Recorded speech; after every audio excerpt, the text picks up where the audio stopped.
así va a salir, ¿sí? Y esto lo estoy abriendo con el Adobe, que es de baja libre de internet, ¿verdad? Lo que están así, y es más, así, los colores específicos, a menos que ustedes hayan dado en el Adobe, va a salir así. Rojos obligatorios, los que sí o sí tienen que llenar. Entonces el identificador es su nombre.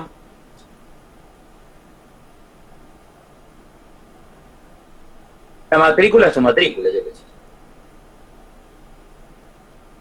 Termino la historia, ¿eh? Las que son secciones de completar, lo único que tienen que elegir es el ABCD, el hijo D, el hijo A, la misma cosa que el hijo D y terminó la historia. Y en las que son de completar, completan.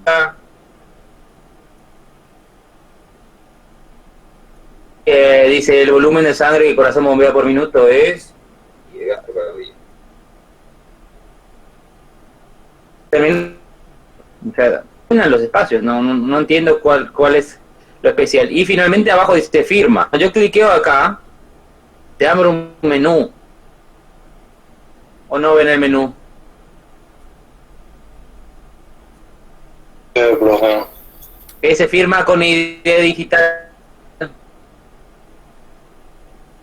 Sí, profe. Bien, entonces lo que tienen que hacer es, yo ya tengo una firma creada, yo ya tengo si no tienen firma nueva, le va a salir como que hay una nueva. Si no ponen configurar ID nuevo, y ahí tienen, eligen el español, utilizar un de creación de firmas, supongo que no tienen, crear un ID digital, ¿no? A usted no le va a salir porque seguramente no tiene una firma. Y guardar el almacén, lo pueden guardar donde quieran, en Windows, bueno, en Windows, ¿verdad? Y ahí lo que les pide es el nombre, la dirección de correo electrónico, el país, y de acá abajo ya no ponen nada.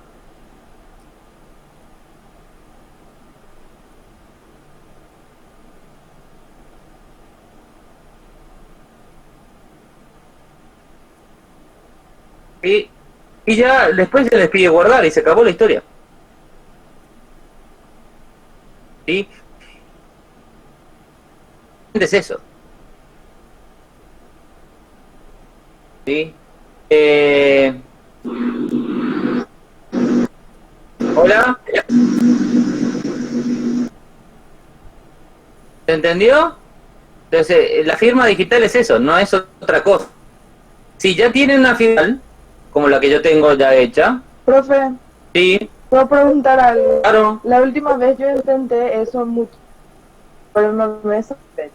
Y los compañeros comentaron algo que yo descargué antes o no sé, que yo tenía que hacer mi firma por el iClass y después nomás descargar el documento. No, ¿qué firma? No. Y bueno, yo no logré de ninguna manera, profe, pero creo que voy a intentar. A mí no me sale mi compu. Es más, mandar este archivo, se lo mando, lo prueban. Mejor, profe, Y porque así no me estreso. La última vez yo... claro, no es que no les pueden no salir, porque esto no es, yo lo usa el mundo. Sí, enviar. No, es un invento mío, ¿verdad? En todos lados, yo ya, acá lo que pasa es que, como estamos en el siglo XVIII, sigo documentos de salud que están, se hacen en Word, se imprimen, se firman, se escanean y se suben, en lugar de usar una firma digital. Pero eso es de una precariedad, de una antigüedad terrible. Yo no sé a esta gente, ¿verdad? No se ubicó que estamos en el siglo XXI y que hoy por hoy, particularmente con la cuestión de la pandemia, tienen que crearse métodos digitales para hacer absolutamente todo, hasta firmar un documento. Sí, tienes razón, profe. Envíame y voy a probar. Probable que... Yo acá ahora mismo les voy a... Y un firman, ¿sí? Si yo firmo acá con mi ID digital antigua, ahí está, va a salir así, ¿sí? Firmar, medir esto para que yo guarde el archivo. ¿Y cómo lo tienen que dice la instrucción del examen? Que lo tienen que guardar apellido, guión bajo, P1, y terminó. ¿Sí? Es que firman, el archivo se cierra, ya no se puede modificar. Y como firma, aparece la hora de que se firmanía. Que va a ser importante esto, gente. Porque lo más probable es que ya, creo que ya les dije, voy a tomar como nota, se tuvo el tema de cuánto tiene el alumno el examen, una discusión media árida, porque el sistema ya creo que estamos de acuerdo, debe subir 24 horas, o sea, el sistema va a estar habilitado para subir 24 horas, lo cual no quiere decir que habilite subir durante 24 horas, ni los demás docentes. Cada docente va a decir hasta cuándo es válido que ustedes entreguen el examen. Y para saber hasta válido que entreguen el examen, tenemos que saber en qué momento lo subieron. En esta firma también está en el iClass, o sea, cuando ustedes suben un examen, al dice la hora que subieron el examen, ¿verdad? Porque se entenderán que si hacemos que 24 horas, básicamente la validez del examen es casi nula. ¿Entiende eso, verdad? Entonces, voy a poner en PO, que veré cuánto es según la complejidad del examen. Pasado ese tiempo, va a haber dos consecuencias seguramente. Un tiempo, la persona va a tener menos puntaje. Y pasado un segundo tiempo más prolongado, la persona ya no, el examen ese no va a ser, ese va a ser cómo nos vamos a manejar el día del examen, y posiblemente con otras materias también, porque fue más o menos la convención que tomamos entre los docentes. Es decir, subir el examen a las 23 horas y 59 minutos, y eso no va a servir. ¿Sí? Por más que lo hayan terminado, porque ya las reglas van a estar estipuladas por cada docente en el apartado de indicaciones del examen. O sea, si el docente entrega el examen desde una hora desde que yo subo, y bueno, tienen que entregar el... ¿Y qué pasa al alumno que se le fue la luz y no? En esta modalidad actual, si se te fue la luz y si te... es como si no estuviera, estamos hablando a través de internet. O sea que no hay vuelta. ¿Sí? Esto no es igual, porque la otra vez me dijeron, no sé si fue este grupo, que no pudo subir, que vive en el interior y no tiene internet. Bueno, esto no es educación a distancia, estamos haciendo presencial todos de enseñanza a distancia, que no es lo mismo. O sea que ustedes en teoría deberían todos en Asunción, cosa que yo sé que no es así. Así que si tiene problema de internet y compañía, lo siento, porque esta herramienta que estamos usando ahora se basa en estas tecnologías. ¿Sí? Aquí estar diciendo, ay, le voy a esperar 24 horas porque no consiguió dónde subir. El día del examen tienen que y ver dónde corno van a rendir para poder subir en el tiempo. No solo la materia, comuniquen eso a sus compañeros, porque va a ser así. Alguien va a decir, ay, no, porque justo me quedé sin señal. Y pues, ¿qué quieres que haga yo? Nada. O sea, si no puedes subir, es cero. ¿Y qué haces? Y rendís el extraordinario. Para eso están los extraordinarios. Para gente que tuvo extraordinarias. ¿Sí? Probablemente nos vamos a pelear ese día. No digo ustedes, sino docentes y alumnos, porque alguno va a decir que, yo qué sé, sí, como eso, que se le cortó el wifi justamente que estaba subiendo, etcétera, etcétera. Que el examen le comió el perro, bueno. Eso va a ser cuestión aparte. Espero que la mayoría de ustedes cumpla. Insisto, no es con mi biología 2, sino con todos, cumplan con la indicación del docente, porque las evaluaciones se hacen y se estipulan en un tiempo que no es antojadizo. No es que el docente lo soñó, sino que es fruto de su experiencia y lo que creo. Y en el hospital, donde ustedes finalmente, una vez que se reciban, tenemos tiempo para todo, no es que solamente para el examen. Tengo 24 horas para hacer el diagnóstico de un paciente que llega a la urgencia. Es así, ¿verdad? O sea, sería responsable de nosotros y los preparamos tan laxamente, ¿sí? Porque no va a ser la realidad que se encuentre y empiecen a ejercer la medicina. Dicho esto, hay dudas compartidas, nunca usé este tema. No es noticias. A ver dónde post, creo que tenía una forma de subir. No, bueno, voy a subir ahora mismo, en materiales. Voy a ver si lo puedo subir. ¿Está bien? Sí, profe, mil gracias. Materiales de la semana 5. Vamos a ver si me deja. Tengo que crear, ¿cómo se llama? Semana 5. A mí me voy a subir, esperen un ratito. Pruébenlo. No hace falta que me lo manden, por supuesto,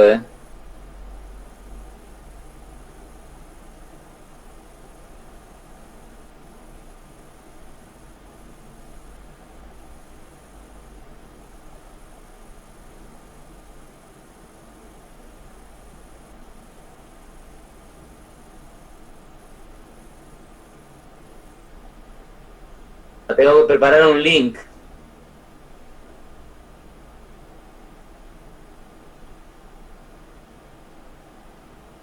Un ratito me piden un link, si no...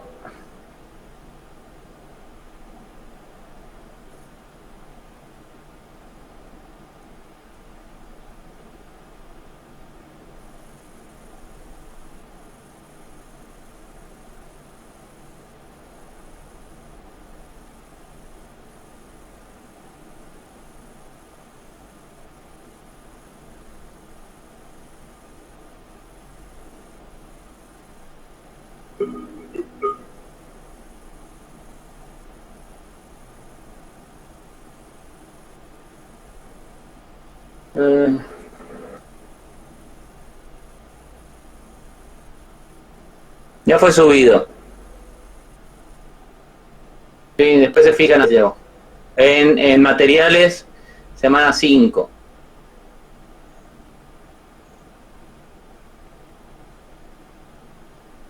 Bueno, vamos a ver dónde nos quedamos.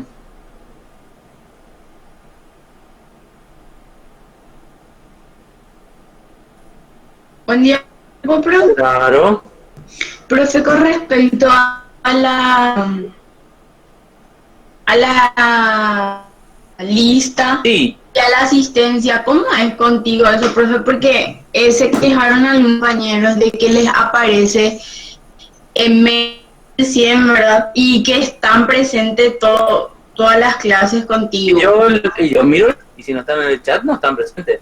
Igual, aunque que la mayoría de que están presentes, de hecho, en este momento se está haciendo un rascado metódico de gónadas, pero lo que yo tomo como presencia es el chat. El que te escribe en el chat. No, el que aparece. ¿Es un premio por el 100% de asistencia? No, ya sé, pero una vez que baja también después te causa problemas. El examen. Tendría que tener muy poca asistencia para que pase eso. Y ya te digo, tengo pruebas que cada vez que yo hago un screen de todo esto, y ahí si quieren verles quiénes estaban y quiénes no, es así de sencillo. Ok, gracias. Bueno.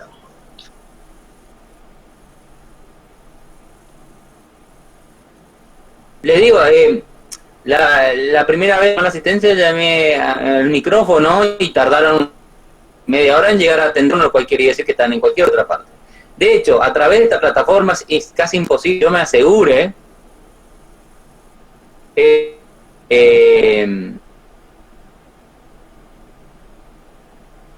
casi imposible que yo me asegure que están, salvo que les hagan vender todas las cámaras, que hay docentes que los hacen y los felicito, pero a mí no me parece, porque cada vez que si les pido que me digan algo y están media hora para decirme, imagínense si les digo que prendan sus cámaras. ¿Vas en cuenta la hora de la firma o la hora que subimos al iClass? La hora, lo que figura ahí, ¿verdad? Igual la voy a llenar con la firma también. ¿Qué quiere? Que si se subió a una hora que es inferior a la hora de la firma, es que hubo alguna jodita, que voy a ver eso. Voy a cotejar ambas. En principio la hora que va a servir la hora del iClass. Bueno. Esto. Quedamos por este modelo de Starlink. Faltan acá. Bien. Aquí. ¿Alguien pudo hacer? Ahora están probando. Prueben de... No hace falta que prueben ahora. No me da la opción, y te tienen que dar la opción, es hacer clic. Adobe, bajen si quieren el Adobe Reader. No lo abran en internet. No lo abran en el Google. Lo tienen que abrir en el software. Bajen el Adobe Reader, que es... Eso. Ay, bueno, profe, eso voy a hacer. Profe, te una anciana con la tuya de paciencia, estoy aprendiendo. Bueno, ya, y por eso sirve esta pruebita. Hagan eso. Ya creen ya si tal, entonces una vez que ya la tengan, ya no van a la próxima vez ya les va a salir la opción de firmar como ya la crearon y terminó. Bien. Acá nos quedamos, regulación del flujo local, que esto implica cómo hace el organismo determinar qué cantidad de SASA por una determinada red capilar. ¿Sí? Recuerden que el flujo de sangre me entrega oxígeno, por lo tanto fundamentalmente la cantidad de flujo de sangre es oxígeno, el modo de oxígeno. Entonces se habla de VO2, que sería la entrega, CO2, que sería el consumo de oxígeno. Entonces, el consumo y la entrega tienen que estar más o menos, ser más o menos iguales. Quiere decir que si el tejido consume más oxígeno, debería requerir más flujo de oxígeno, ¿sí? Y por lo tanto más flujo de sangre. Como ya les dije, la idea es que no se reciba demasiada sangre, demasiado flujo sanguíneo implicaría demasiado oxígeno, y demasiado oxígeno implica daño oxidativo. Entonces no queremos demasiado oxígeno, queremos exactamente lo necesario para el momento en que estamos ahora. Es decir, que se van a cambiar. Los requerimientos de oxígeno de tejido son variables según qué esté haciendo el tejido en el momento. Entonces el flujo local, que depende de esta fórmula que están viendo acá, es la mezcla de la fórmula de Ohm, la fórmula de... ¿Por qué? La fórmula de Ohm decía que el flujo dependía del gradiente de presión, la resistencia, y todo lo que viene acá, el cuadrado de más, es potencia, ¿verdad? Entonces lo único que hice es hacerlo en una fórmula, en donde el flujo local de la variación de presión, eso lo entrega el sistema, eso no lo puede decidir el tejido. Entrega 120, 80 de presión, o entrega 140, 70 de presión, y tendrá que ver qué hacer con eso. No deciden qué les entrega ESAP en sus casas, lo único que pueden hacer es abrir o cerrar. Entonces el tejido no puede decidir cuál es la presión del sistema, salvo excepción de dos órganos que ya les dije, que son el cerebro, que sí pueden ingerir directamente sobre el de la presión arterial. El resto va a tener que lidiar con lo que se le entrega. Si se le entrega 90-60, ya le parece poco, es más probable que el tejido quiera hacer vasodilatación, ¿verdad? Porque está llegando poca presión. Lo que el tejido puede hacer es variar su R, es decir, variar y por ende variar las redes. ¿La R de qué? La R de las arteriolas. Lo que hace el tejido entonces es abrir y cerrar arteriolas. fuerzas hacen que se abran las arteriolas? Hay varias formas de regulación. Está la regulación miogénica, la regulación basada en lo que percibe el propio músculo, el músculo de la pared del vaso, el músculo de los miocitos, la arteriola, eso se llama regulación miogénica, músculo. La regulación metabólica, que usualmente tiene que ver con la cantidad de oxígeno y mediadores metabólicos, que usualmente son sobre el endotelio. Y la regulación neurogénica tiene que ver con la inervación, ¿verdad? Y acá me faltaría la hormonal, porque hay una cantidad de hormonas, saber que tienen que generar o vasoconstricción o vasorelajación. Regulación, pues localmente por mecanismos neurohormonales, ahí está la palabra hormonales. La autorregulación, que es la regulación propia que hace el tejido, iniciarse en endotelio. Y recuerden que el endotelio percibe la tensión de flujo, la tensión allá, y por sustancias circulantes que obviamente que están en sangre, faltan primero habitualmente en el endotelio, ¿verdad? Pues miocitos vasculares, y ahí tenemos la regulación miogénica, y también algunas respuestas también pueden venir del lado de atrás, digamos, del lado tisular, del lado del limpio, o parénquima, como les decía, la regulación metabólica que pide al vaso, que es porque carece de oxígeno. Entonces, o es el endotelio que regula el radio, o es el miocito que regula el radio, es el parénquima que pide un cambio de regula el radio de la arteriola. Obviamente todo tiene que converger en lo que es el que se mueve, ¿verdad? El miocito es el que decide si se abre o no. Pero ¿quién le dice? Claro, puede ser el propio miocito, puede ser el endotelio, puede ser ido.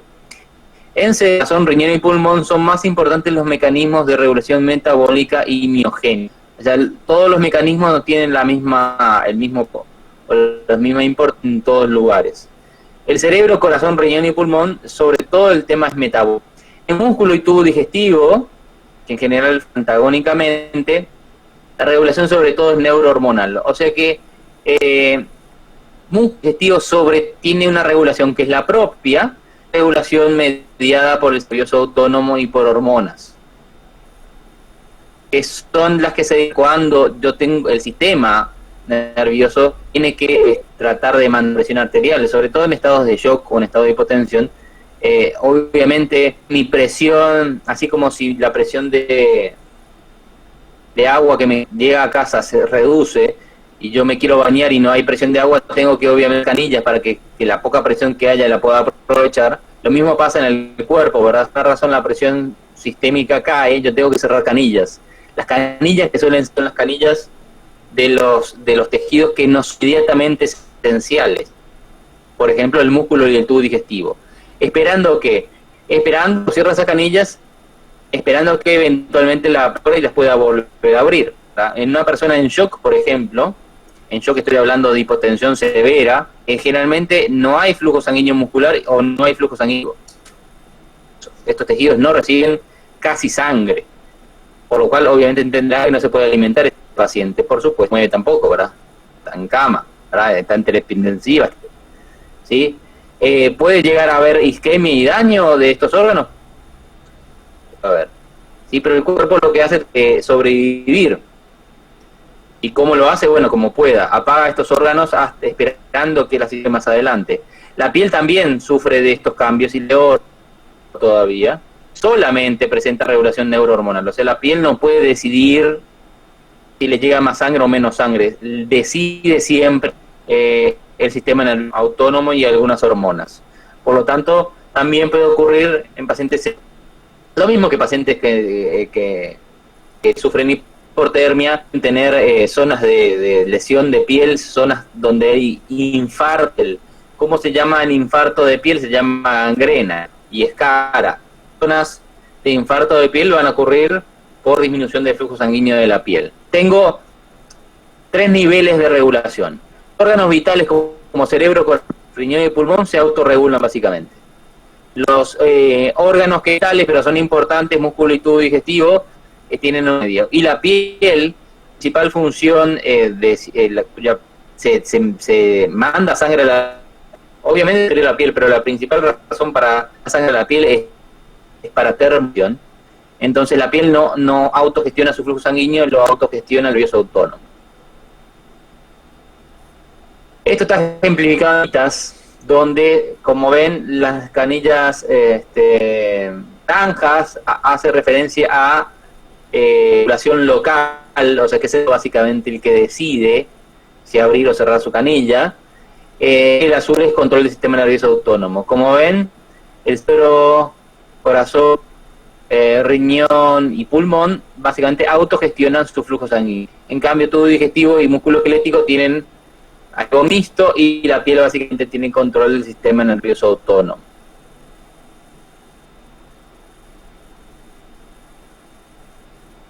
Se controla o hace que el miocito se relaje y se contraiga. Ustedes ya saben esto de fisiología 1, cuando estudiaron músculo liso, lo estudiaron porque yo no tengo que decir, pero igual lo diré otra vez.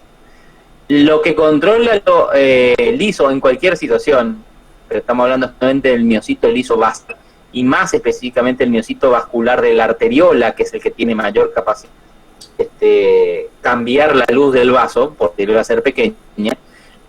Depende de la actividad contráctil, depende del juego entre dos enzimas. Quinasa de cadena de ligosina.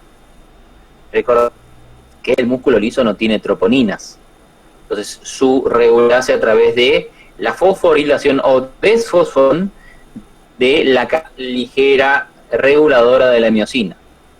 Recordarán que la miocina, que tiene dos cadenas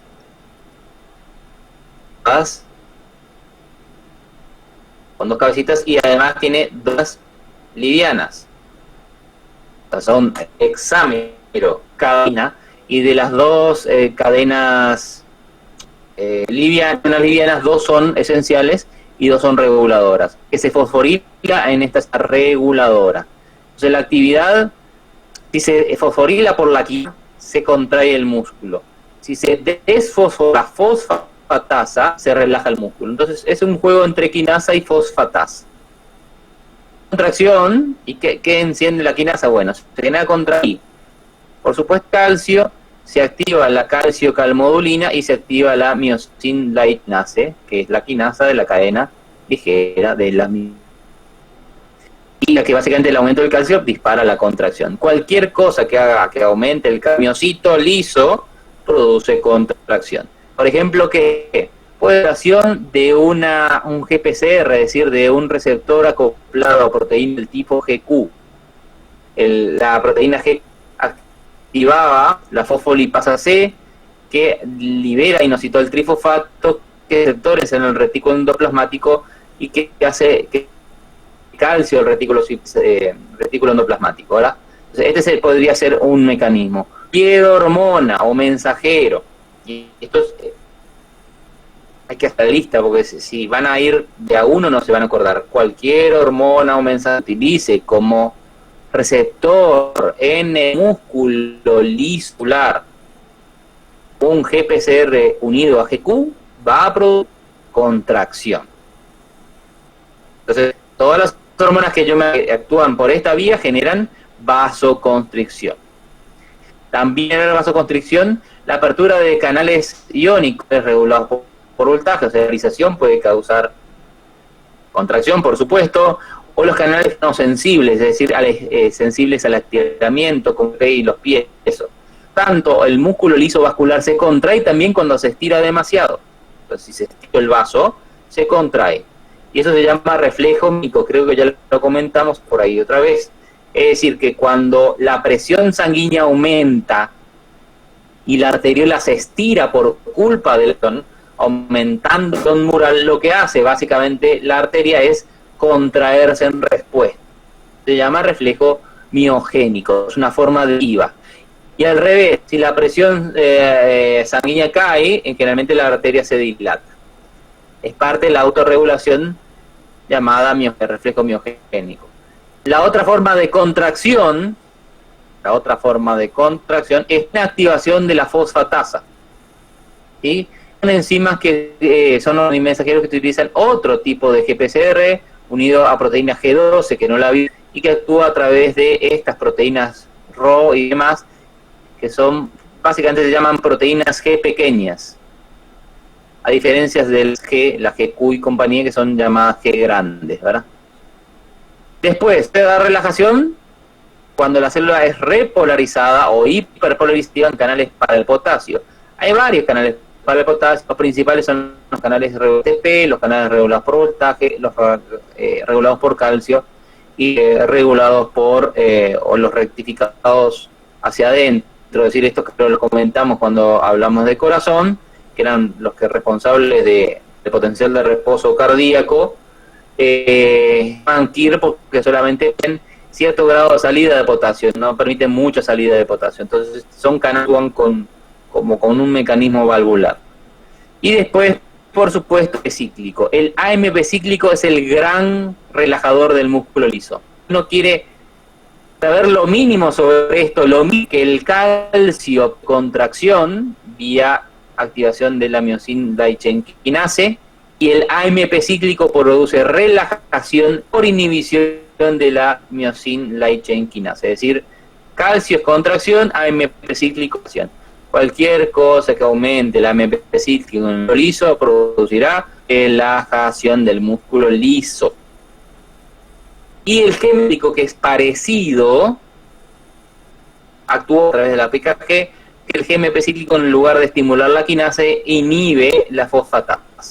Entonces, hablando mal y pronto, tengo al calcio como core, por el que deben saber, pero digamos para lo mínimo que tienen que saber es que el calcio produce contracción y que el AMP cíclico y el GMP cíclico, mecanismos diferentes, eran relajación. Cuando el músculo liso vascular se contrae, se produce lo que llamamos vasoconstricción. Cuando el músculo liso vascular se habla de vasodilatación. El esquema está todo, básicamente me tomé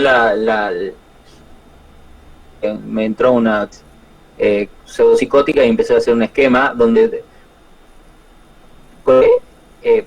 leía que podía producir o contracción. MLK-CK es la quinasa, obviamente cuando se activa genera contracción y cuando se activa la fosfatasa se genera relajación. Entonces, todo lo verde produce relajación por diferentes vías. Por ejemplo, nítrico, que está acá abajo, y los péptidos naturales, es decir, las hormonas del corazón, el péptido natriurético A y el péptido natriurético B, generan vía proteína quinasa G al estimular, toda línea verde es estímulo, la fosfatasa. En cambio, la trombina y tromboxano, la trombina producida por el coágulo, por la cascada de coagulación, y el tromboxano liberado por las plaquetas. Acá estamos hablando de coagulación. La cascada genera contracción porque la quinasa se llama ROC, la K siempre es quinasa, y esta aquí inactiva la fosfatasa. Entonces, por lo tanto, del lado derecho tengo todo lo que aumenta el calcio, y ahí tengo, por ejemplo, la vasopresina, la angiotensina, está la hormona arriba, el receptor está abajo, angiotensina, la noradrenalina, la endotelina, y los TRP, que son mecanos que son sensibles al estiramiento. Todo esto genera por calcio o por la vía de la PKC estímulo de la quinasa, por lo tanto contracción. Después tengo la proteína quinasa A, es decir, la activada por cíclico. Acá estaría el GMP cíclico, acá estaría el P cíclico, acá estaría el calcio, que no los puse, el AMP cíclico, que activa la proteína quinasa A. Acá tengo, por ejemplo, la adrenalina sobre beta 2. Fíjense que la noradrenalina está acá como contractora sobre el receptor 1. La noradrenalina es una vasoconstrictora, la adrenalina es más vasodilatadora, pero va a depender de qué tipo de receptor vamos. El receptor es beta 2, la adrenalina vasodilatación, si el receptor 1 generaría vasoconstricción, ¿verdad? Va a depender un poco. Y acá tengo las prostaciclinas. Las prostaciclinas las produce el lío. Y todo lo que aumenta el potasio, todo lo que genera ahí, al revés, la salida de potasio, produce hiperpolarización y obviamente bloquea la contracción, y ahí tengo, por ejemplo, el AMP común, la adenosina, derivados de ácidos grasos, la acetilcolina y el peróxido de hidrógeno. ¿Sí? Faltaría acá, no lo puse, el azufre, ¿verdad? El hidróxido de azufre, o láurico, como le quieran llamar. Creo que hablamos la vez pasada, ayer estuvimos hablando del ajo, que es considerado también un vasodilatador, ¿verdad? Por esa vía. Básicamente tienen, entonces hagan una nota mental de esta forma, yo se los voy a dejar después como PDF. Y lo vamos a volver a ver porque tengo de esto varios. Esto ya lo vimos también, pero hablamos de las fuerzas que pasó y habíamos hablado de dos fuerzas principales. La tensión de cizalla, el acosamiento, el frote de la sangre contra la pared, la cesta, que como ven es proporcional al flujo, cuanto más frote, probablemente proporcional, es decir, que cuanto más chico, más frote hay menos espacio para que pase la sangre. Entonces, es lógico. Cuando hay mucho frote, hay mucha tensión se estimula el endotelio es estimulado a liberar óxido nítrico, y lo que hace básicamente es relajarse para acomodar mejor el flujo sanguíneo. Básicamente ocurre así.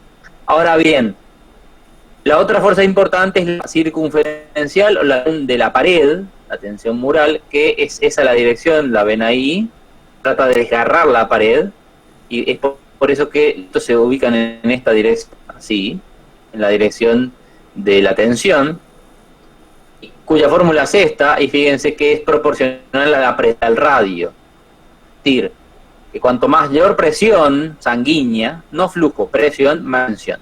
Y tiene que ver también, es inversa al grosor de la pared. Las arteriolas o vasos que soportan mucha tensión mural suelen tener paredes un poquito más gruesas. Entonces, si aumenta el rozado de rozamiento, el vaso tiende a dilatarse por acción del endotelio.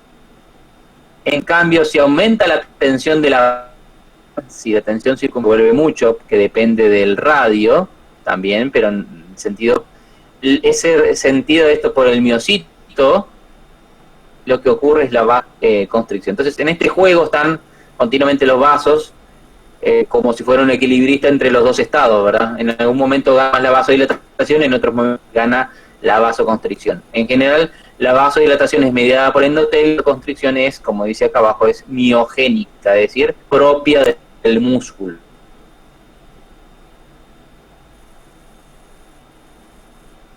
Ya comentamos esto también, la autorregulación. La autorregulación hace que arde, que aumente la presión arterial, el flujo sanguíneo entre líneas se mantenga más o menos constante. Se debe a que cuando la baja, el vaso se abre para que pase más sangre, y cuando la presión es muy alta, se cierra para que pase menos sangre. Por debajo punto y por encima de este punto nos vamos a la B, básicamente, porque por debajo de este punto el riñón cae de golpe, y por debajo de este punto el flujo sanguíneo aumenta de golpe. Muy poco flujo sanguíneo, entraríamos en situación de isquemia, es decir, el tejido falta de oxígeno y nutrientes. Mucho flujo sanguíneo, entraríamos en situación de edema, escaparse líquido y a producirse edema.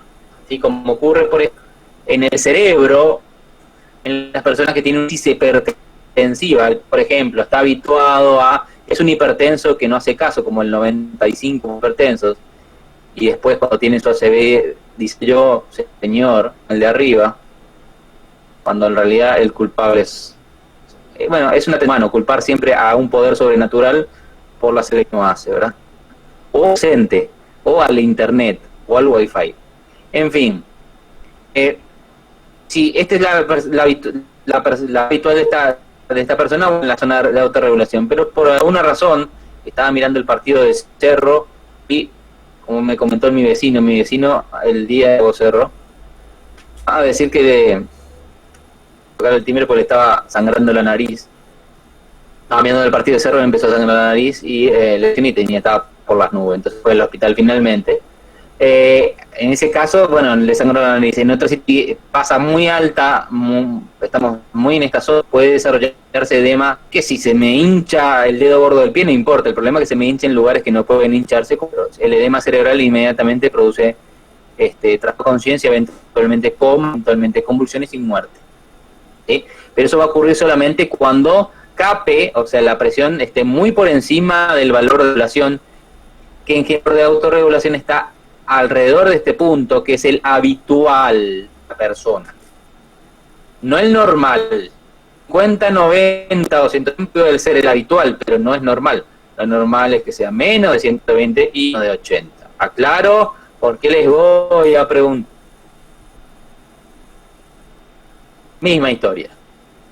Y en gris la opción, y fíjense, está alrededor de la presión 100, que consideramos presión arterial media, ¿sí? Acá habla del gradiente arteriovenoso, que también es 100, ¿verdad? Está en el medio. La línea negra sería no hay autorregulación. Cuando no hay autorregulación, cuando la presión sube, el flujo se dispara, la presión baja, el flujo se desploma. Por suerte, tan sabia, mucho más sabia, ¿no?, que ha creado mecanismos de compensación que básicamente son mecanismos homeostáticos que mantienen un valor, en este caso mantienen el flujo, a pesar del el cambio, la variabilidad de otro valor, eso es la presión arterial. Bien, este diagrama, que lo encontré en sabe dónde, es muy ilustrativo porque habla o básicamente todas las posibles formas de vasodilatación que un vaso sanguíneo muscular en actividad física. Y habla de los mecanismos involucrados en la hiperemia. Hiperemia es básicamente la sangre. Hay una diferencia, y la van a ver después en, qué sé yo, anatomía patológica, que hace la diferencia hiperemia, la diferencia entre hiperemia y congestión. La congestión es pasiva. La congestión es pasiva. Es decir, si ustedes se hacen un torniquete en la pierna y con fuerza suficiente como para obstruir la vena femoral, pero no la suficiente fuerza como para abrir también la arteria, la sangre va a entrar pero no va a poder salir. Entonces se llama congestión, genera congestión. La congestión es básicamente por mecanismos pasivos y es por la presión venosa. En cambio, la hiperemia indica mayor flujo arterial, vasodilatación. Entonces la hiperemia es causada por vasodilatación arterial y la congestión es causada por estancamiento. Y fíjense cuáles son los factores que generan hiperemia, que son factores que obviamente tienen que conocer. Por ejemplo, factores derivados del muco. Ahí aparece la acetilcolina. Dice spillover. Spillover es el derramamiento de acetilcolina. Hay animales, todavía no incluye al ser humano hasta ahora, que tienen fibras nerviosas de más simpático, que liberan acetilcolina en ciertas circunstancias como vasodilatador. Eso es el ser humano. Sin embargo, el ser humano sí tiene unión neuromuscular, y ustedes se recordarán que la unión neuromuscular, la unión entre el y el músculo, libera acetilcolina. Entonces, el llamamiento de acetilcolina desde la unión neuromuscular, del escape de esa acetilcolina durante la contracción, ya genera vasodilatación. También el músculo que está trabajando, como así también los glóbulos rojos secretan, es un mensajero de vasodilatación. También lo habíamos visto cuando hablamos del reflejo presor del ejercicio o metábolo reflejo. Después, contracción. Al contraerse el músculo, se activa la bomba muscular. ¿Qué era la bomba muscular? Recuerden que el músculo al contraerse comprimía las venas, facilitaba el vaciado venoso. Y al caer la presión venosa por la bomba muscular, aumenta por lo tanto el gradiente arterioso, que es el que empuja la sangre. Entonces, eso es el flujo de sangre. La compresión, comprimir la arteria, ¿ya? Comprimir desde afuera, no desde adentro, tirar, sino comprimir, con arteria, estimula la vasodilatación, como dice ahí. Al comprimir la vena se fomenta el drenaje, al comprimir la arteria se vasodilatación. Después habla de cuestiones metabólicas, que libera el músculo también nuevamente, ATP, inosina, lactato, hidrogenio, todo lo cual produce dolor.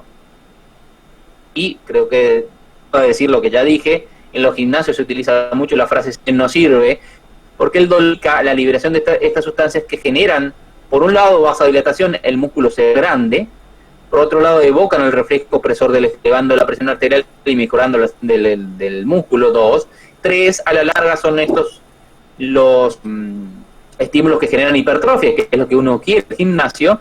Hipertrofia se ve porque lo que no se ve no se puede hipertrofiar, es decir, por ejemplo, su capacidad intelectual. Bien. Después, cuestiones relacionadas con la sangre. ¿Sí? Habla de los glóbulos rojos. Los glóbulos liberan, por ejemplo, ATP al pasar y liberan también óxido nítrico al pasar también, entonces facilitan la evasión, cosa que no está acá, pero básicamente esto. La dilatación mediada por la dilatación derivada del endotelio. Recuerden que más flujo es más vasodilatación. La vasodilatación hace referencia a las células endoteliales, están unidas por uniones. Entonces, la vasodilatación de una zona superior, dilatación hacia distal, eso se llama vasodilatación conducida, mecanismos miogénicos, el propio músculo, y factores relacionados con el pico. ¿Sí? Básicamente, en este esquema están todo lo que uno podría pensar genera vasodilatación en un músculo, que más o menos son los que generan vasodilatación en otros lugares del cuerpo, con algunas excepciones, como vamos a ver. El endotelio reacciona que es vasodilatador, a la insulina, a otra sustancia, a la sustancia P y al PEP, ¿no? Con el gen del glucagón, el PP. Estas sustancias son neurotransmisores. Generalmente cuando hay un inflamatorio en la piel, ¿no? Son mediadores, son vasodilatadores de producción, el axón lo libera, y después tengo la acetilcolina. Todo esto produce vasodilatación porque el endotelio reacciona a estas sustancias. Óxido nítrico principal y el que no pueden desconocer, el principal vasodilatador. Los médicos que descubrieron el mismo ganaron el premio Nobel por el descubrimiento del óxido nítrico. Las prostaciclinas, no sé si saben, son eicosanoides. Tiene cura eso, lo van y lo leen. Eicosanoides, buscan así, eicosanoides, si se enteran que es eicosanoides, por motus propio, porque lo deberían saber, son derivados del ácido araquidónico, prostaciclinas, prostaglandinas, leuconos, tromboxanos, etc. Resolvinas, ¿sí? Al potasio. El potasio es vasodilatador. El peróxido de hidrógeno, que también es vasodilatador, y este ácido graso también derivado de ácidos grasos de la membrana, que es el epoxieicosanoico, ¿verdad? Y acá está otra vez las prostaciclinas, están 2 veces, perdón. Por otra parte, reaccionan ahora como la angiotensina 2 y la trombina, que son mediadores de vasoconstricción, liberando tromboxano, liberando endotelina, que es el vasoconstrictor. Juego de opuestos, no sé si le dicen, si yo digo blanco, usted dice negro. Si digo, no sé, noche, día, bueno, si yo digo óxido nítrico, tiene que decir endotelina 1, son básicamente el opuesto. Entonces, así como el óxido nítrico es la principal sustancia derivada del endotelio con capacidad vasodilatada, la endotelina 1 es la principal sustancia del endotelio con capacidad vasoconstrictora. El endotelio se vuelve o promueve la vasoconstricción cuando recibe estímulos como la angiotensina y la trombina. Usualmente cuando lo une por enfrente el endotelio sangre, el endotelio vasodilatación para oponerse justamente a la vasoconstricción que pretende el miocito, ¿no? Esas dos fuerzas que estaban una en contra de la otra, ¿sí? Y estas son las principales, estas sustancias son vasodilatadoras, y el lado opuesto de este sería reactivas de oxígeno, y el lado opuesto de prostaciclinas serían los tromboxanos. Ahí se me ocurrió un esquema que para otra clase lo voy a, obviamente es buscar el opuesto de cada uno, ¿verdad? Bien.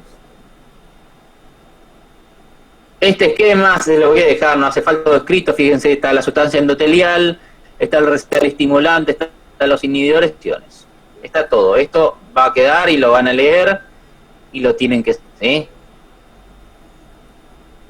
Están los que hablamos, ¿verdad? Arriba están los vasodilatadores, abajo están los vasoconstrictores. Eso también lo pueden encontrar en internet, dibujos de esto. Acá ven el endotelio arriba, este es el endotelio, y abajo está el músculo liso. Y fíjense cómo el endotelio, por ejemplo, acá dice ADP, pero puede ser ATP también.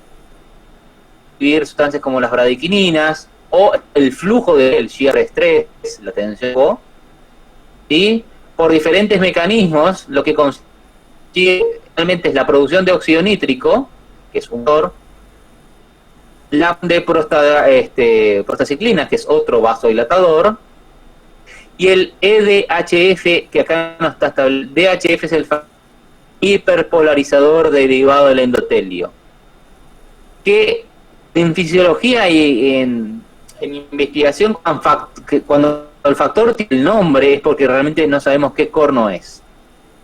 Es decir, factor porque se cree que hay muchos factores, o cuando hay un factor, sabemos un factor que produce hiperpolarización, que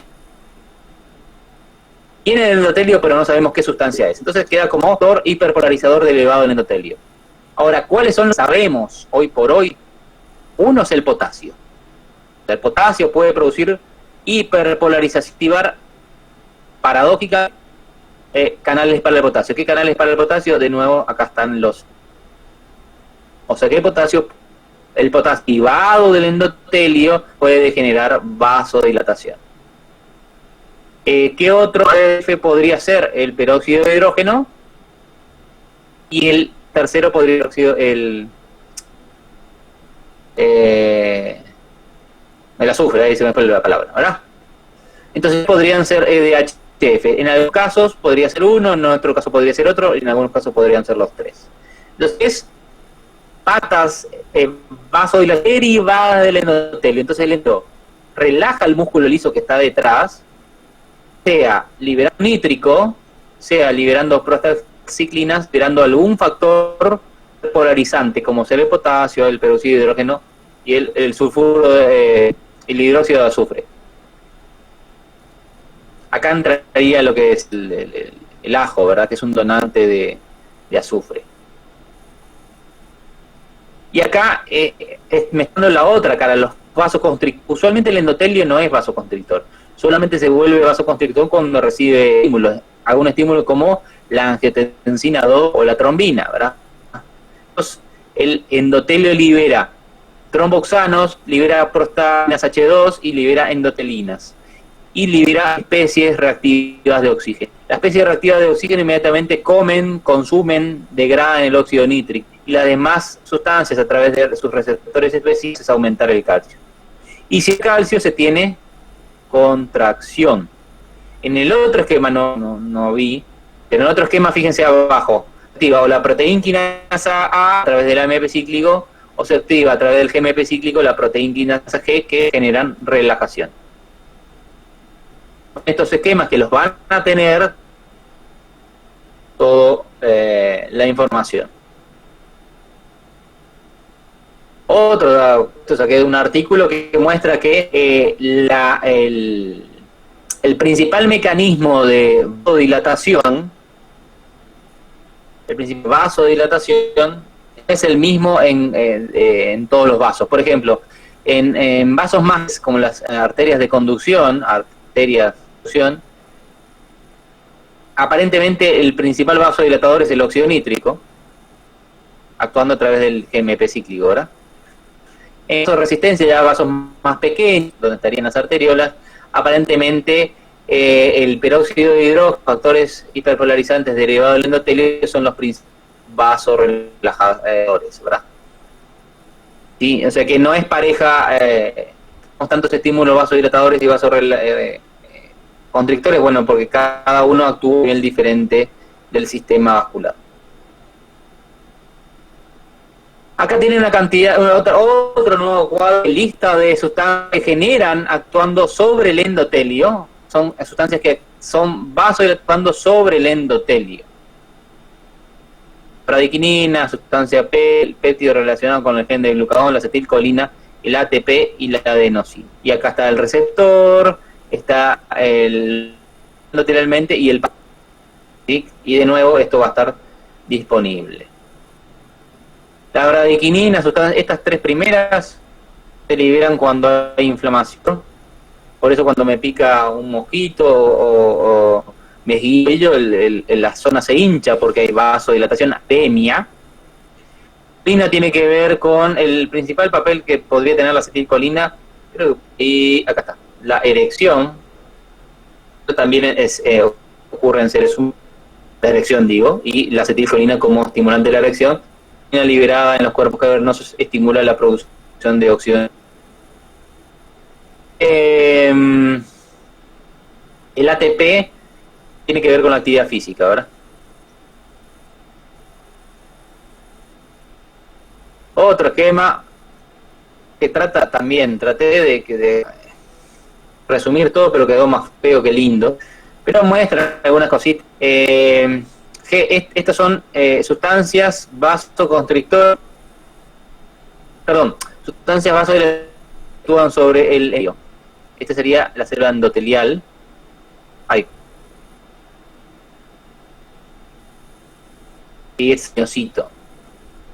CGRP, acetilcolina, bradiquinina, sustancia P actúan sobre el endotelio aumentando el endotelial.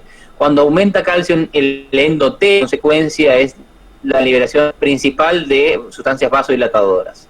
Después el rozamiento y otras sustancias como el ATP pueden producir también vasodilatación mediada. El endotelio necesita estas sustancias que son consideradas las endothelial derivative factor, ahí está, y estos que son el óxido nítrico y las prostaciclinas. Estas actúan por hiperpolarización, actúan a través del AMP cíclico y GMP. Y además el miedo a recibir estímulos directos, por ejemplo, el natriurético, que de por sí genera vasodilatación, o la histamina y la adrenalina sobre receptores, ¿verdad? O sea que puede haber vasodilatación mediada a través del endotelio o puede haber vasodirecta por estímulos directos sobre el miocito.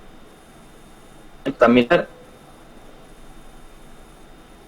otro esquema que muestra cuando el glóbulo rojo pasa por un vaso sanguíneo, fíjense, liberar ATP, y el ATP, dijimos, aumenta el calcio en el endotelio y eso genera dióxido nítrico y la relajación de la célula muscular.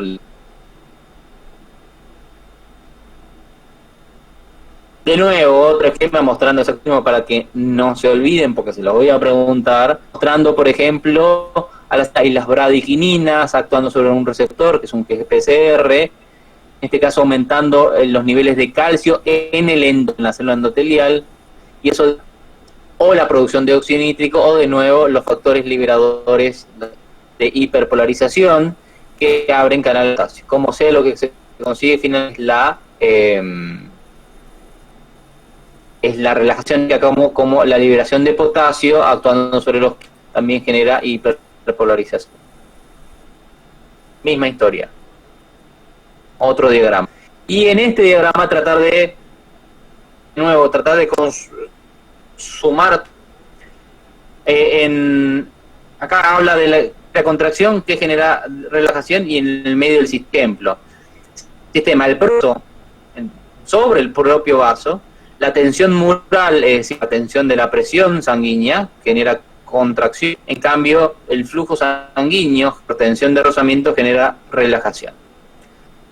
Derivados de las especies reactivas de oxígeno, vasoconstricción, nítrico y el peróxido de hidrógeno generan vasorelajación. Prostanoides, es decir, derivados del ácido araquidónico, tromboxano y prostaglandina H de constricción, prostaciclinas y epoxi eicosapentaenoico relajación.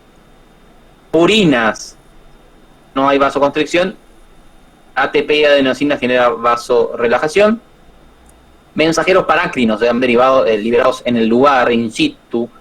Por ejemplo, liberada de las plaquetas genera fricción. La histamina, braquininas y acetilcolina genera vasorelajación. Hormonas circulantes en sangre, que es la vasopresina, es decir, la hormona antidiurética, la angiotensina 2, adrenalina y noradrenalina, pero actuando sobre el receptor alfa, generan vasoconstricción. En cambio, la adrenalina sobre el receptor beta y los péptidos nádicos generan vasorelajación. Y me olvidaba de los cambios locales. El frío, constrictor, por eso cuando tenés un chichón, te golpeaste la cabeza antes que se forme el chichón, te dice ponete. ¿Sí? ¿Funciona? Sí. El produce vasoconstricción y por tanto reduce el sangrado, y en ese un chichonazo de un golpe en la cabeza produce la hemorragia. Sí, funciona. Ahora, cuando viene el hematoma o el moretón, en realidad lo que tiene que ver para mejorar la circulación y que se limpie esa zona. Frío al principio, calor después. La hiperoxia, el exceso de oxígeno es vasoconstrictor a todo nivel. Por eso es que en el hospital autorizamos los niveles de oxígeno en sangre de un paciente, por ejemplo, que es intensiva recibiendo respiración, porque no queremos pasarnos, no queremos demasiado oxígeno. Primero porque produce oxidativo, segundo porque produce vasoconstricción. Al producir vasoconstricción reduce el flujo sanguíneo. No merma la cantidad de oxígeno que llega, porque hay mucho oxígeno, cantidad de nutrientes que llegan, por ejemplo. Entonces, miden tampoco mucho oxígeno. Eso se llama hiper. Y el calor, la acidosis, la hipoxia y la extrínseca generan vasodilatación. El propio vasodilatación, por eso cuando uno hace calor, está colorado, su piel está colorada porque produce vasodilatación. La acidosis y la hipoxia también generan vasodilatación. Así que esto es otro resumen de todos estos sistemas. También los van a tener. Acá explica un poquito el reflejo miogénico, estímulo inicial de la pared, y hay una discusión de realmente cuál es el sensor. En realidad hay varios implicados, son los canales TRP, otros por piezo, que son canales, y el otro implicado aparentemente es el AT1R, es el receptor 1 de tensina. Y hay estudios que el receptor de la angiotensina, además de ser receptor de la angiotensina, además de ser estimulado por angiotensina 2, es naturalmente estimulado por distensión. Entonces, sin tensina 2, sin el ligando, el receptor igual sensible al miento. Y eso ya es casi un hecho, ya está casi aceptado como verdad. Entonces, cuando pensamos en por estiramiento, pensamos en el AT1, en el TRP y posiblemente el piezo. Bien, esto es la autorregulación del flujo. Muy bien, falta ahí algo que será. Y acá, o de nuevo, hablan de hormonas o sustancias que generan vasoconstricción, ¿sí? Actuando sobre directamente el miocito, ¿verdad? Habla de noradrenalina, la vasopresina 2 y de dónde proviene la producción, ¿verdad? La tromboxana, la notelina, la serotonina, ¿verdad? La noradrenalina es liberada por el sistema simpático. En general esta se le doy presión arterial, ¿sí? Y como dice ahí, vasoconstricción en respuesta cuando un paciente está en shock, su cuerpo libera angiotensina 2 y noradrenalina. Si no alcanza, el paciente sigue estando hipotenso, yo médico le puedo dar infusión de vasopresina o anal, o le puedo hacer infusión de noradrenalina. Hoy por hoy el medicamento que usamos para producir vasoconstricción y elevar la presión arterial es la adrenalina. Entonces van a haber pasantías en los hospitales que los pacientes que están con una hemodinamia, es decir, en shock, o están hipotensos, o con tendencia a leer, más allá de que ya se les la volemia, porque el primer gesto médico para restablecer es, si el paciente le flumen, es darle el volumen que le falta.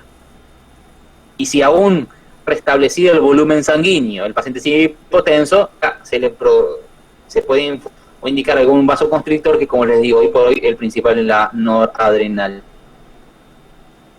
Y los que están abajo, en general se liberan en situaciones por estímulo directo con el endotelio, el tromboxano y la serotonina ante la coagulación, y la endotelina bajo pedido de la angiotensina 2. Como ven, dependiendo en circulación, el mecanismo, si es miogénico, es dilatación de flujo, es dilatación simpático, es diferente, ¿verdad?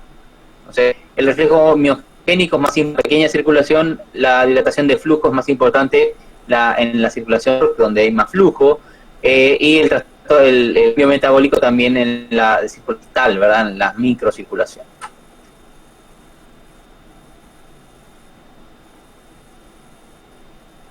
Como yo les dije que cada órgano va a tener un flujo especial, y básicamente o reacciona de forma diferente, este es el esquema pero la circulación cerebral, que consume un 15% del gasto cardíaco, reposo, que implica eso, implica 50 litros de sangre por minuto cada 100 veces el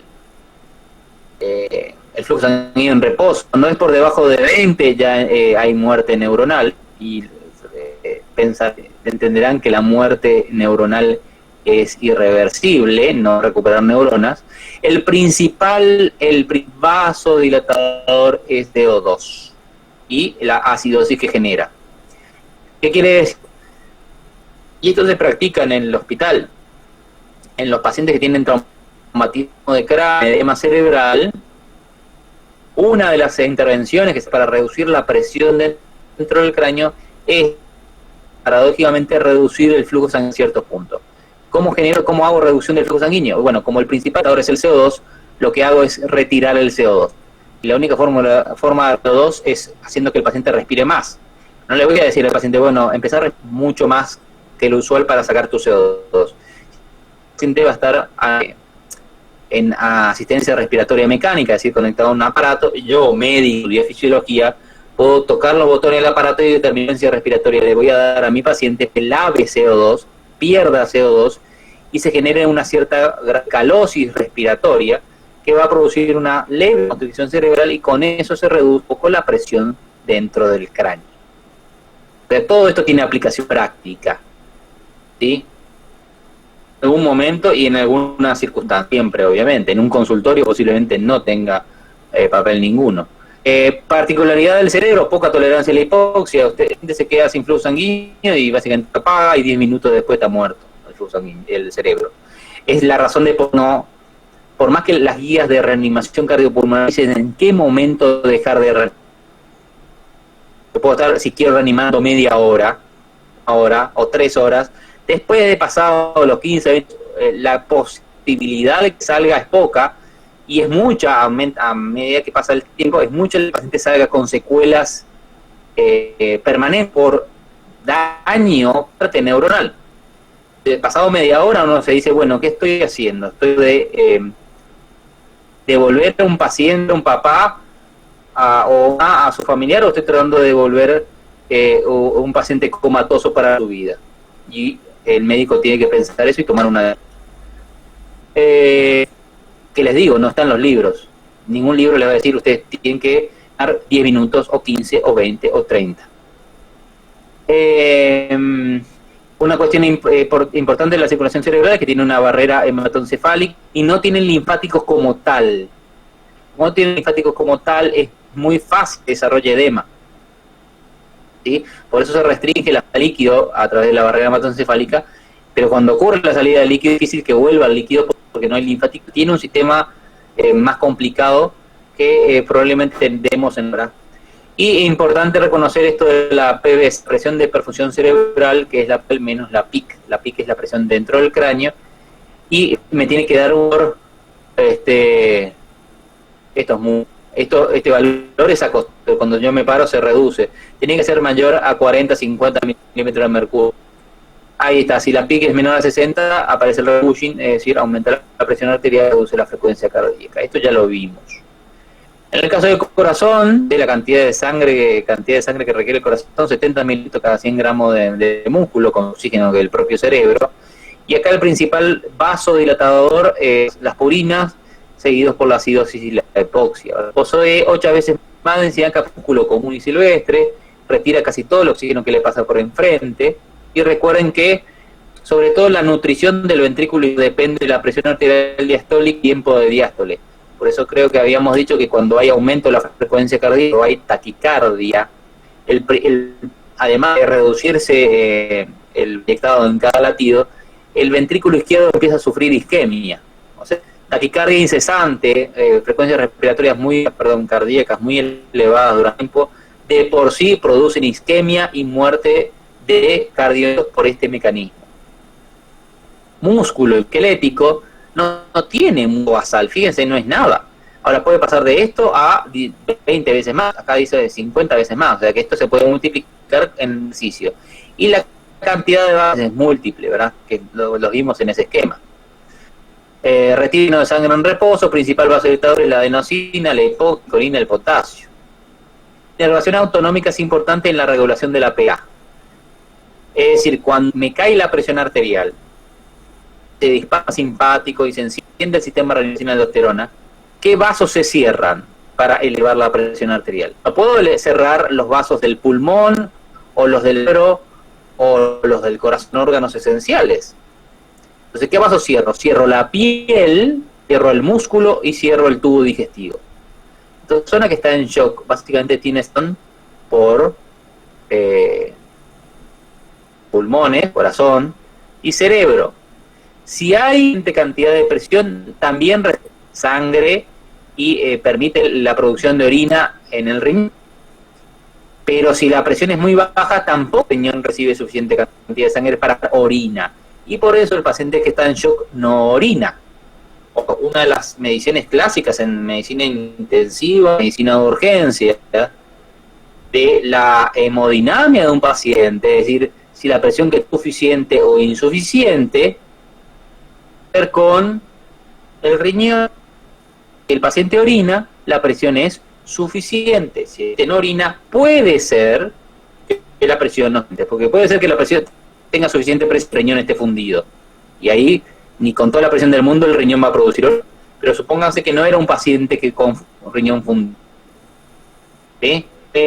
Lo van a ver esto, es medio muy de terapista. Yo no soy terapista, soy emergentólogo. Digamos que obviamente todos los que hacemos medicina interna pasamos por terapia intensiva, y muchos de los que internas se quedan en terapia intensiva porque les gusta, sobre todo porque hay movimiento, hay mucha tecnología, y porque no lidian con los pacientes, porque los pacientes están intubados y entonces se les escucha.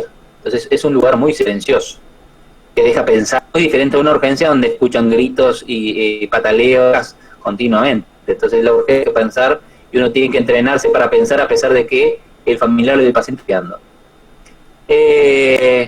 Se habla de ventanas, y lo voy a hablar en algún momento, las 3 ventanas que uno tiene que fijarse para saber si la presión del paciente es la correcta. Uno es la ventana conciencia, si el paciente está despierto, es posible que la presión sea suficiente. 2 es la ventana piel, que lo que mido es básicamente el llenado capilar con piel, y veo cuánto tarda en ponerse roja la zona que yo dejé blanca con la compresión. ¿Sí? Si 2 segundos, problema. Si tarda menos, estamos bien. Y la ventana es la ventana renal, es o medir o saber cuánto el paciente orina. Si el paciente, su piel tiene llenado capilar, está despierto, y por más que tenga 90-60 de presión, esa presión ya es suficiente. Si el paciente tiene 100-80, 120-80 orina, está dormido y no tiene llenado capilar, posiblemente esa presión no alcance para ese paciente. Bien, pláncnicos, todo lo que es intestino, vaso, páncreas, estómago, ¿sí? Básicamente lo mismo basalmente que el músculo esquelético. Sí, hay un mecanismo de vellosidades que facilita la absorción, pero predispone la isquemia. Es muy isquemia vellositaria, y cuando hay isquemia vegaria se produce atrofia vellositaria, y por ende reducción de la capacidad de absorción y malabsorción. Regulación local o por hormonas locales, así como al igual que el músculo tiene una acción doble. Si está todo bien, si está todo joya, todo feliz, si las papas queman y hay shock hipovolémico o acción, toma el mando el sistema autónomo. Hígado recibe el 25% del gasto, esta de la vena porta y la presión de los sinusoides, y van a enfermedades donde obviamente la presión portal aumenta. Se constituye lo que se denomina el síndrome de hiperportal, cuya principal causa es la cirrosis, cuyo principal causal es el alcoholismo, y cuyo principal causal es que una petaca de caña vale 5.000 guaraníes. En la piel tampoco mucho flujo sanguíneo, y tengan presente que el flujo sanguíneo en piel alimentar piel. El baño por piel es para termorregulación. El flujo supera la demanda, porque lo que llevo sangre piel para perder calor. La regulación neurohormonal es mandatoria, o sea que la piel no decide nunca si abre o cierra sus vasos sanguíneos. Termorregulación dependiente del sistema nervioso. Por eso es que cuando se aplica noradrenalina, que es un vaso no se puede hacer noradrenalina cutánea, porque lo que voy a generar es una isquemia del sitio de inyección y posible necrosis de piel. Cuando uno inyecta noradrenalina tiene que asegurarse que no hay filtraciones, la vía está realmente dentro del vaso sanguíneo, ¿verdad? Hay anastomosis arteriovenosa en los glóbulos nasacras, ¿sí? Hay anastomosis arteriovenosa que hacen un switch de sangre, pero es justamente la sangre no a la piel cuando hay frío. Hay algunas reacciones, como la reacción que mide este tipo de eventos. La reacción blanca es básicamente cuando lineal leve, y la reacción triple de Lewis, que las pueden buscar cuando hay un estímulo. Este tipo de reflejos son reflejos axonales. Es el clásico reflejo por arañazo. A alguien se hagan algo, y donde se arañó, elevado, queda rojo, y se debe a acción de sustancia P relacionada con el gen de glucagón, de axones sensitivos en la piel. Se llama Rex Lewis, la pueden buscar por internet y van a ver una cantidad enorme de fotos. Y el proceso por el cual se crea dermografismo, hay gente que se escribe mensajes en la piel forma, creo que tengo por ahí, después les muestro una foto. Si no, muevan sus deditos y busquen triple de Lewis en Google y pongan imágenes.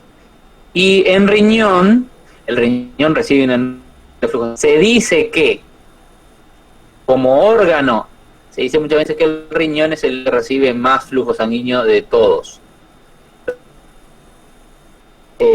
por peso, no en general, o sea, por peso, por gramo de peso, lo que recibe más flujo sanguíneo es el riñón, porque el riñón funciona de filtro.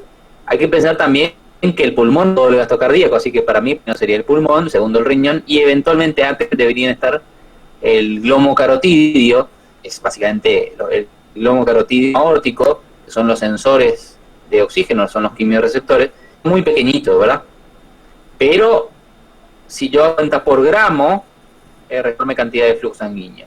Regulación local, retroalimentación túbulo, la principal forma de regulación es a través del sistema renina-aldosterona, gran presión glomerular, punta de papila con menor presión de oxígeno, la pupila, como es una circulación distal, pasó por una cantidad de lugares antes de llegar a la papila, la punta de papila recibe poco oxígeno, entonces es frecuente que ocurra isquemia e incluso necrosis de la punta de la papila, necrosis papilar. Se puede ver sobre todo en diabéticos que consumen antiinflamatorios. Los antiinflamatorios no solo te pueden producir daño renal, son las prostaglandinas que evitan la vasoconstricción desmedida. Y justamente yo bloqueo su producción cuando tomo o una aspirina, un ibuprofeno, un diclofeno o un piroxicano. Antiinflamatorios muy malos para el estómago y muy malos para el riñón. Misma historia, otro esquema. Hace referencia al cerebro, y el esquema tiene un nombre que no me estoy acordando. Lo de afuera sería el cráneo, y lo de adentro es cómo se reparte habitualmente. Entonces, el 50% del volumen lo ocupa el cerebro, 20 y tanto por ciento la sangre y 20 y tanto por ciento el líquido cefalorraquídeo. Si por alguna razón, por ejemplo, dilatación y aparece más sangre, uno de los sentimientos se tiene que comprimir. La idea es que no comprima cerebro, entonces lo que ocurre acá es que se reduce el líquido. Pero si apareciera un tumor, por ejemplo, sería un parto en discordia y tendría que obviamente desplazar a alguien más. Primero desplaza sangre y después desplaza líquido cefalorraquídeo y te va a empezar a comprimir cerebro, ¿sí? Y esta es la autorregulación en el cerebro, donde la presión puede variar, pero el flujo se mantiene. ¿Sí? Mantiene. Y acá fíjense que el principal vasoconstrictor es el oxígeno y la principal presión es el CO2. Esto es la tomografía de una hemorragia intracerebral en la zona más frecuente de la hemorragia intracerebral por hipertensión arterial la mayoría de las veces. Esa abuela que dice, no, yo siento mi presión, doctor, cuando sube a mí me duele acá. Inmediatamente tomo Mineral y ya me mejor. Esa abuela, 1000 veces que eso no funciona así, después tiene una ACV. ¿Culpa de quién? ¿Del médico? No, el médico le dijo este es el tálamo, y acá está acá está el caudado y está el globo pálido, ¿verdad? Entonces ¿sí? De estos núcleos es el lugar donde habitualmente ocurre hemorragia. Y cuando se dispagia, la hemorragia ocupa espacio y comprime el cerebro y los vasos y se llama reacción de Cushing, donde se desarrolla hipertensión y la presión arterial, disminuye la frecuencia cardíaca y al paciente también empieza a respirar mal. Entonces, cuando tengan esta tríada, tienen que pensar realmente que puede ser que haya una hipertensión endocraniana, o sea, puede que exista aumento de la presión dentro del cráneo. Puede ser por una hemorragia, puede ser por una meningitis, puede ser por un tumor. Ahora, la causa hay que ver, pero cuando vean esta tríada, piensen antes de bajarle la presión de onda, porque lo que suele pasar, el paciente va a un hospital donde atiende un médico que ojalá nunca no haya sido en algún momento mi alumno, y que hoy fisiología o no estudió en absoluto y se recibió copiando, ve que la presión está alta y ya le pone algo para bajar la presión. Antes de tomar una decisión, piensen. ¿Sí? Por ahí, si le bajan mucho la presión a este paciente, van a generar problemas. Bien. Terminamos con circulatorio. ¿Preguntas?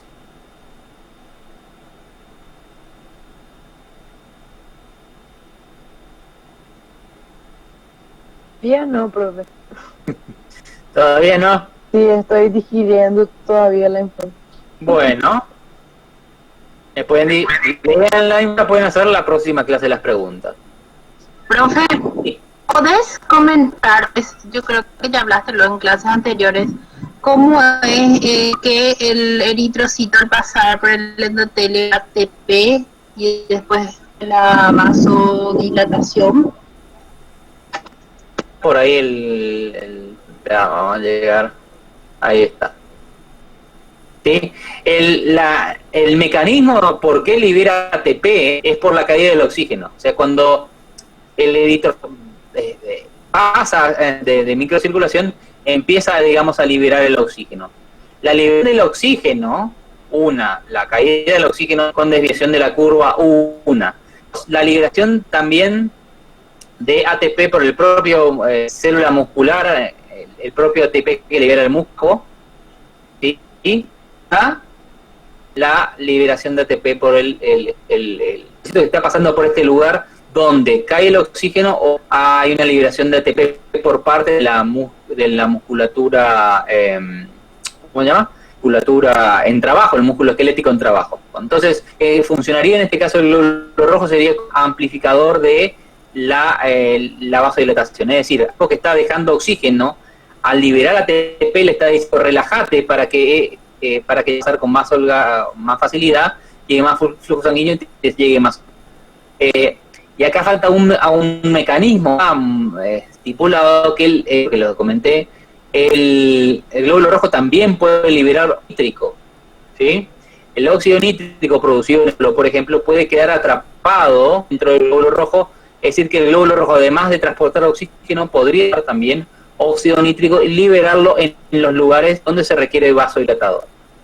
Entonces, cuando pensamos en mecanismos, el glóbulo rojo facilita la vasodilatación, tenemos que pensar en la de ATP que hace el glóbulo rojo a la caída del oxígeno.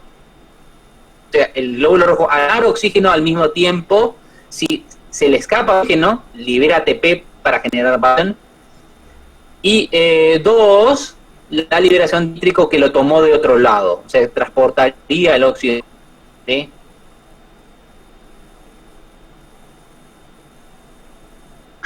Profe, gracias. ¿Otra cuestión?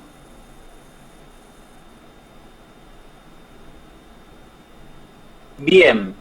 Hacer un receso y a la vuelta yo creo que tendríamos que hacer una puntita por lo menos, un inicio por lo menos, de lo que es respiratorio.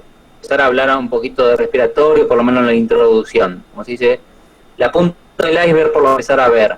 Que no me van a dar no me van a prestar mucha atención porque me van a estar pensando en exámenes y compañía, pero por lo menos para que tengan una idea. Entonces vamos a hacer un receso, 9:20, vamos a hacer 20 minutos, empezar 10 menos 20 seguimos, ¿está bien? Dale, profe. Bueno. Profe.